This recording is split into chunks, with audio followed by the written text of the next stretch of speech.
आज फिर से हम इमेजिन करने वाले हैं डीमन स्लेयर के एक व्हाट इफ सिनेरियो को। हम बात करने वाले हैं कि क्या होता अगर एपिसोड 1 में नेजुको की जगह तांजीरो डीमन बन जाता, कितना स्ट्रांग होता डीमन तांजीरो और क्या क्या चीजें चेंज हो जाती डीमन स्लेयर की स्टोरी लाइन में। इन सभी बातों का जवाब तुम्हें इसी वीडियो में मिलने वाला है, इसीलिए इस वीडियो को एंड तक जरूर देखना। जब एपिसोड 1 में मुजान कामोडो फैमिली को मारने आता है तो नेजुको की जगह तांजीरो घर में होता है, और जब मुजान तांजीरो के कान में हानाफुडा वाले झुमकों को देखता है तब उसकी फटी की फटी रह जाती है। मैं आंखों की बात कर रहा हूँ, उसकी आंखें फटी की फटी रह जाती है। अब यहाँ पर मुजान तांजीरो की पूरी फैमिली को तो मार ही देगा जैसा कि उसने ओरिजिनल स्टोरी में मारा था, बट यहाँ पर तांजीरो के बचने के चांसेस भी बहुत कम हो जाएंगे, क्योंकि यहाँ पर मुजान ने तांजीरो के कान में हानाफुडा वाले झुमकों को देख लिया है। वो 10-15 अटैक लगातार करता है तांजीरो के ऊपर उसको मारने के लिए। वैसे मर तो तांजीरो मुजान के पहले अटैक में ही गया था, लेकिन फिर भी मुजान तांजीरो के ऊपर अटैक करता ही रहा। और जब उसको एक बार पूरी तरह कंफर्म हो जाएगा कि तांजीरो मर गया है, उसके बाद वो अपने घर जाएगा और यहाँ पर ना बचेगा तांजीरो और ना बचेगी तांजीरो की फैमिली। बट चलो मान लेते हैं जब मुजान कामोडो फैमिली को मारने आया था तब उसने तांजीरो के कान में हानाफुडा वाले झुमकों को नोटिस ही नहीं किया,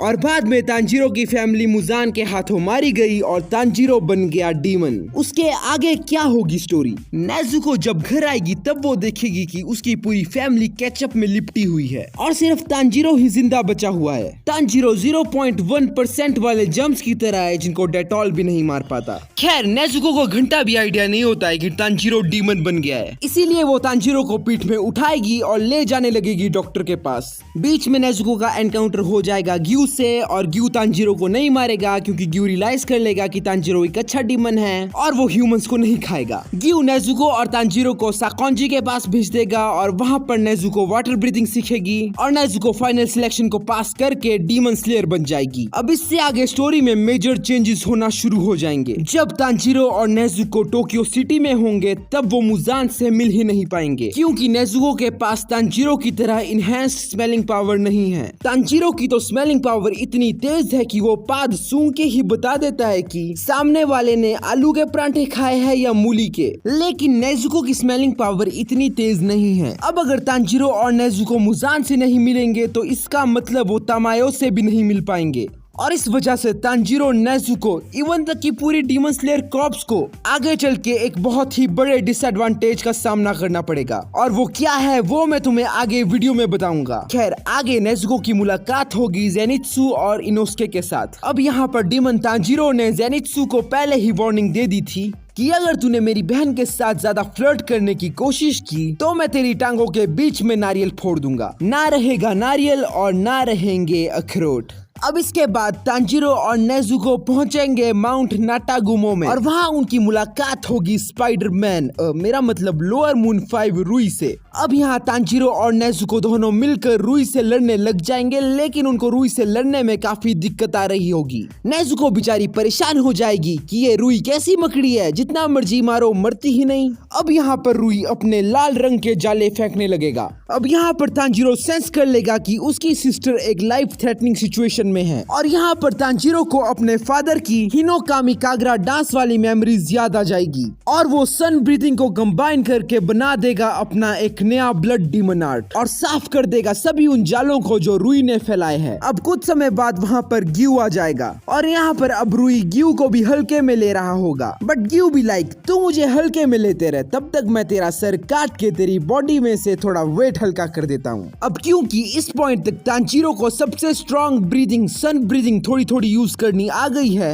वो यहाँ पर नेजुको से भी ज्यादा स्ट्रॉन्ग डीमन बन जाएगा। इवन तक यहाँ पर वो इजीली एक लोअर मून लेवल तक का डीमन बन जाएगा। अब अगली आर्क सेम प्रोसेस करेगी जहाँ पर सभी हाशिरा डीमन तांजीरो को एक्सेप्ट कर लेंगे। अब इसके बाद तांजीरो, नेजुको, इनोस्के और जेनित्सु निकल पड़ेंगे म्यूगन ट्रेन की तरफ, और म्यूगन ट्रेन में लोअर मून एनमू को डिफीट करने के बाद वो खुशी के मारे शीला की जवानी में नाच ही रहे होंगे। बट तभी एंट्री हो जाएगी अकाजा की, बट इस बार रेंगोकू के साथ डीमन तांजीरो भी अकाजा के साथ लड़ेगा। अब यहाँ पर उनकी इंटेंस बैटल शुरू हो जाएगी। रेंगोकू और तांजीरो अकाजा के साथ लड़ रहे होंगे, नेजुको और इनोस्के उनको लड़ता हुआ देख रहे होंगे, और जेनित्सु वो झाड़ियों के पीछे चला गया था क्योंकि उसके हिलाने का टाइम हो गया था। खैर, यहाँ पर रेंगोकू और तांजीरो मिलकर भी अकाजा को डिफीट नहीं कर पाएंगे, बट क्योंकि इस बार तांजीरो भी रेंगोकू के साथ लड़ रहा है, इस बार रेंगोकू सूरज उगने तक सरवाइव कर लेगा और उसका डोनट नहीं बनेगा। अब इससे आगे वीडियो और भी ज्यादा धमाकेदार होने वाली है, लेकिन उससे पहले मेरी तुमसे विनम्रता पूर्वक रिक्वेस्ट है कि अपना अंगूठा जोर से लाइक के बटन में दे मारो।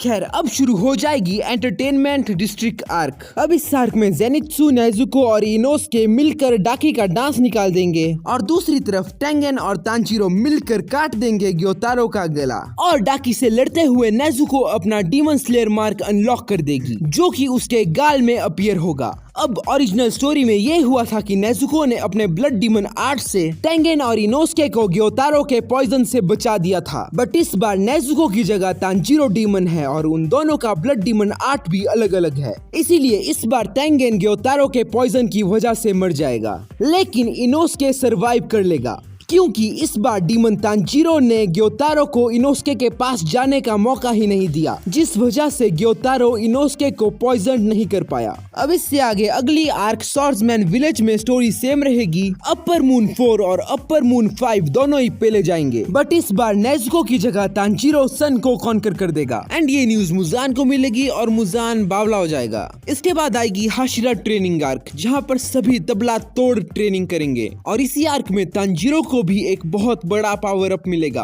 क्योंकि तांजीरो एक डीमन है, उसके पास अनलिमिटेड स्टेमिना है। वो बिना थके सन ब्रीदिंग को लगातार प्रैक्टिस कर सकता है और इसी वजह से वो इस आर्क में सन ब्रीदिंग को बहुत ही अच्छे से मास्टर कर लेगा। अब शुरू होगी फाइनल आर्क, जहां पर मुजान तांजीरो की लेने आ जाएगा ताकि वो भी सन को कॉन्कर कर सके। लेकिन जब वो देखेगा कि तांजीरो के कान में हानाफुड़ा वाले झुमके हैं और तांजीरो सन ब्रीदिंग भी परफॉर्म कर सकता है, तब उसकी फटी की फटी रह जाएगी। और इस बार मैं आंखें फटने की बात नहीं कर रहा, उसकी गान फटी की फटी रह जाएगी। वो डर के मारे चुपचाप एक कोने में कांपने मूतने लग जाएगा और अपने सभी अपर मून डीमंस को बोलेगा कि तांजीरो को कैप्चर करे। एंड अब शुरू हो जाएगा डीमन स्लेयर वर्सेस अपर मून्स का घमासान युद्ध, जिसमें किसी की टूटेगी हड्डी और किसी की खुलेगी चड्डी। फाइट यहाँ पर सेम रहेगी जैसी ओरिजिनल स्टोरी में थी, बट अपर मून 1 के साथ इस बार रेंगोकू और नेजुको भी लड़ेंगे, जिस वजह से इस बैटल में ना मरेगा गेनिया और ना मरेगा म्यूचिरो। म्यूचिरो बस थोड़ा सा इंजर्ड हो जाएगा और गेनिया की इस फाइट में ज्यादा नहीं सिर्फ